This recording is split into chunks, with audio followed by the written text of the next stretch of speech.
خداوند کے پاک اور زندہ جلالی نام میں پوری دنیا کی سلامتی ہو، اور خاص طور پر جو لوگ میری اس ویڈیو کو دیکھ رہے ہیں خداوند ان کی بھی سلامتی کرے۔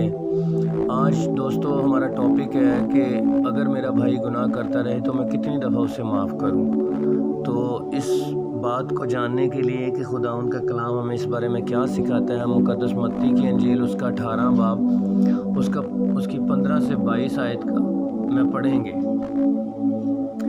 اگر تیرا بھائی تیرا گناہ کرے تو جا اور خلوت میں بات چیت کر کے اسے سمجھا۔ اگر وہ تیری سنے تو تو نے اپنے بھائی کو پا لیا، اور اگر نہ سنے تو 1-2 آدمیوں کو اپنے ساتھ لے جا، تاکہ ہر ایک بات 2-3 گواہوں کی زبان سے ثابت ہو جائے۔ اگر وہ ان کی سننے سے بھی انکار کرے تو کلیسیا سے کہہ، اور اگر کلیسیا کی سننے سے بھی انکار کرے تو تو اسے غیر قوم والے اور محصول لینے والے کے برابر جان۔ میں تم سے سچ کہتا ہوں کہ جو کچھ تم زمین پر باندھو گے وہ آسمان پر بندھے گا، اور جو کچھ تم زمین پر کھولو گے وہ آسمان پر کھلے گا۔ پھر میں تم سے کہتا ہوں کہ اگر تم میں سے 2 شخص زمین پر کسی بات کے لیے جسے وہ چاہتے ہوں اتفاق کریں تو وہ میرے باپ کی طرف سے جو آسمان پر ہے ان کے لیے ہو جائے گی۔ کیونکہ جہاں 2 یا 3 میرے نام پر اکٹھے ہیں وہاں میں ان کے بیچ میں ہوں۔ اس وقت پطرس نے پاس آ کر اس سے کہا، اے خداوند، اگر میرا بھائی گناہ کرتا رہے تو میں کتنی دفعہ اسے معاف کروں؟ کیا 7 بار تک؟ یسوع نے اس سے کہا، میں تجھ سے یہ نہیں کہتا کہ 7 بار تک، بلکہ 7 دفعہ کے 70 بار تک۔ میرے دوستو، جیسا کہ ہم نے یہ کلام سننا ہے تو یہاں پر میں ایک چیز کی وضاحت کرتا جاؤں کہ مقدس پطرس رسول نے جب خداوند یسوع مسیح سے کہا کہ کیا 7 بار تک، تو خداوند یسوع مسیح نے کہا کہ 7 بار تک نہیں بلکہ 7 دفعہ کے 70 بار تک۔ تو پیارے دوستو، یہ ایک عبرانی محاورہ ہے جس کا مطلب ہے کہ ہر بار 7 دفعہ کے 70 بار کا مطلب ہے کہ ہر دفعہ تو اپنے بھائی کو معاف کر۔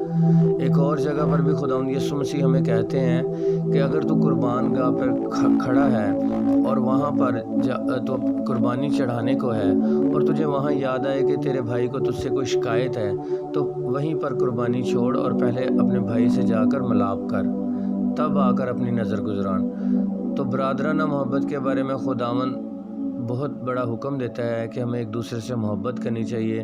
اگر آج کے دور میں ایک بھائی جو ہے وہ دوسرے بھائی سے ناراض ہے تو خداوند کا کلام ہمیں فرماتا ہے کہ ہمیں اپنے بھائی کو منانا چاہیے۔ اگر آپ چھوٹے ہیں یا بڑے ہیں تو آپ کو اپنے بھائی سے ملاب کرنا چاہیے، اور اگر وہ پھر بھی ملاب نہیں کرنا چاہتا تو کلیسیا سے کہنا چاہیے۔ اگر کلیسیا بھی نہیں تو 1-2 آدمی لے کے جا کر اسے صلح کی کوشش کرنی چاہیے۔ اور پھر خداوند کا کلام کہتا ہے کہ اگر وہ پھر بھی آپ سے صلح نہیں کرتا یا وہ آپ سے نہیں بولتا تو اسے محصول لینے والے یعنی جو ٹیکس لیتے ہیں ان کے برابر جان، اور جو ہے غیر قوم کے برابر جان اس کو۔ اور خداوند یسوع مسیح یہ بھی کہتے ہیں کہ جو کچھ ہم ایمان کے ساتھ زمین پر باندھیں گے، جو کچھ بھی ہم زمین پر کہیں گے وہ آسمان پر ہو جائے گا۔ اسی طرح خداوند یسوع مسیح یہ بھی ہمیں کہتے ہیں کہ جہاں 2 یا 3 لوگ اتفاق کر کے میرے نام سے اکٹھے ہوتے ہیں میں وہاں ان کے بیچ میں ہوں۔ کیونکہ خداوند کا کلام ہمیں سکھاتا ہے کہ خدا کو اپنے لوگوں کی فکر ہے اور وہ ہمیشہ ان کے ساتھ ہے۔ خدا کسی بھی انسان کو اکیلا نہیں چھوڑتا، خدا ہر انسان کی فکر کرتا ہے، چاہے وہ کسی بھی ریلیجن سے ہو، کسی بھی نسل سے ہو، کسی بھی رنگ سے ہو، کسی بھی کاسٹ سے ہو۔ خداوند کے ہاں کوئی تمیز نہیں ہے، یہ انسانوں کے ہاں تمیز ہے۔ ہم نسلوں کی رنگوں کی باتیں کرتے ہیں لیکن خداوند ایسا نہیں کرتا۔ خدا جب بارش بھی برساتا ہے تب وہ یہ نہیں کہتا کہ یہ میں ان کے لیے برسا رہا ہوں یا ان کے لیے۔ خداوند کوئی فرق نہیں کرتا۔ جب قانون قدرت جو ہے وہ اپنے کسی کام میں کوئی فرق نہیں کرتا تو ہم انسان کون ہوتے ہیں فرق کرنے والے؟ تو خدا نے ہر انسان کو کسی مقصد کے لیے بنایا ہے اور خدا ہی جانتا ہے وہ اس خاص مقصد کو۔ تو خداوند یسوع مسیح ہمیں یہ کہنا چاہ رہے ہیں کہ ہمیں اپنے بھائی سے محبت کرنی چاہیے، اور اگر ہمارے بھائی نے ہمارے خلاف کوئی غلطی، کوئی ناراضگی، کوئی شکایت ہے تو ہمیں اسے معاف کرنا چاہیے۔ 7 دفعہ نہیں بلکہ ہر دفعہ۔ خداوند یسوع مسیح اپنے شاگردوں کو یہی سکھا رہے ہیں، اور خداوند یسوع مسیح نے یہی کہا ہے کہ جا کر تمام قوموں کو میری ان باتوں کی تعلیم دو جن کا میں نے تمہیں حکم دیا ہے۔ خداوند یسوع مسیح سال کی عمر میں جو ہے وہ منادی کا آغاز کیا اور 33 برس کی عمر میں 3 سال انہوں نے منادی کی اور 33 برس کی عمر میں انہیں مصلوب کر دیا گیا۔ لیکن یہ خدا کی قدرت تھی، خدا کا ایک منصوبہ تھا کہ اس نے اپنے اس بیٹے کو مردوں میں سے زندہ کرنا تھا، اور تیسرے دن جو ہے وہ خداوند یسوع مسیح جو ہیں وہ زندہ ہوئے ہیں، اور ہم ان کی عید سعود مناتے ہیں، آسمان پر اٹھائے جانے کی عید بھی مناتے ہیں۔ کیونکہ اگر ہم کہیں کہ اس بات پہ ہم ایمان نہیں رکھتے تو ہم مسیحی ہی نہیں ہیں، کیونکہ خداوند کی قدرت اتنی بڑی ہے کہ وہ موت پر بھی قادر ہے۔ آج تک کبھی کسی موت کا ڈنگ ہر کسی کو لگا، لیکن مر کے زندہ کوئی نہیں ہوا سوائے ہمارے خداوند یسوع مسیح کے۔ تو وہی خداوند یسوع مسیح آج بھی ہمارے ساتھ ہے، وہ اپنے لوگوں کی حفاظت کرتا ہے۔ اپنے لوگوں سے خداوند یسوع مسیح کا وعدہ ہے کہ وہ انہیں پاک روح مہیا کرے گا، اور وہ پاک روح جو ہے وہ انسانوں کی رہنمائی کرے گا، اور آخری وقتوں میں بھی یہ ہوگا، کیونکہ وقت قریب ہے۔ اس لیے انسانوں کو چاہیے کہ وہ توبہ کریں، اپنے گناہوں پر شرمندگی کریں۔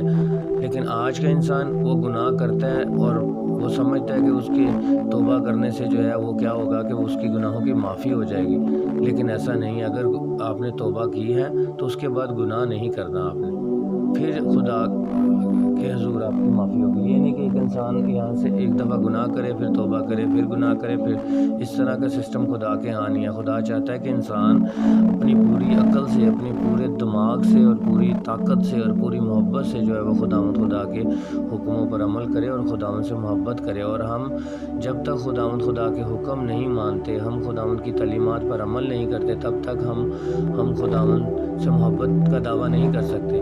اور اگر ہم خداوند سے محبت کا دعویٰ کرتے ہیں اور اپنے مسیحی ہونے پر فخر کرتے ہیں تو ہمارا دعوے کا کوئی فائدہ نہیں ہے، کیونکہ جب تک ہم خداوند کے حکموں پر عمل نہیں کریں گے تب تک ہم خداوند سے محبت کا دعویٰ نہیں کر سکتے۔ اس لیے خداوند یسوع مسیح کہتا ہے کہ اگر تم لوگوں کو ان کے گناہ معاف کرو گے، ان کی خطائیں معاف کرو گے، تو تمہارا آسمانی باپ بھی تمہاری خطائیں معاف کرے گا۔ لیکن اگر ہم ایک دوسرے کو معاف کرنا نہیں سیکھتے، یا ہم ایک دوسرے سے نفرت کرتے رہتے ہیں، ہم کہتے ہیں کہ نہیں وہ شخص ہے ہی اتنا تو تب ہم مسیح کی محبت کو نہیں سمجھ سکتے۔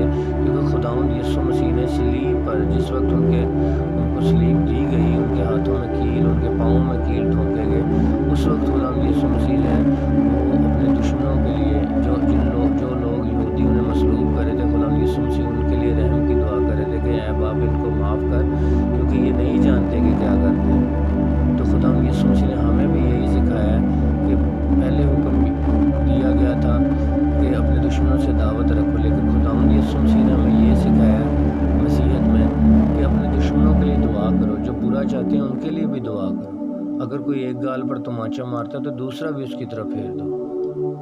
اگر کوئی ایک کوس بیگار میں لے کے جاتا ہے تو 2 کوس اس کے ساتھ بیگار لینے میں چلے جاؤ۔ اگر کوئی چوگا لیتا ہے تو کرتا دینے سے بھی انکار نہ کرو۔ تو غرض خداوند یسوع مسیح میں یہ کہتے ہیں کہ ہمیں صبر کرنا چاہیے، کیونکہ صبر سے ہی ہم خداوند کی اس عظیم بادشاہی کو حاصل کر سکتے ہیں۔ اگر ہمارے اندر صبر نہیں ہے، ہم پیشنس نہیں رکھتے، تو ہم خدا کے قریب کبھی بھی نہیں جا سکتے۔ اس لیے دوستو یہ وقت ہے کہ اپنے اندر ایک تبدیلی لائیں۔ اگر آپ کو غصہ آتا ہے تو اس غصے کو کم کریں اور خداوند کے کلام کے مطابق اپنی زندگی گزاریں۔ اپنے بھائی سے بالکل لڑائی نہ کریں۔ اگر اس نے لڑائی کی ہے تو بڑے ہونے کے ناطے یا چھوٹے ہونے کے ناطے اس سے صلح کریں۔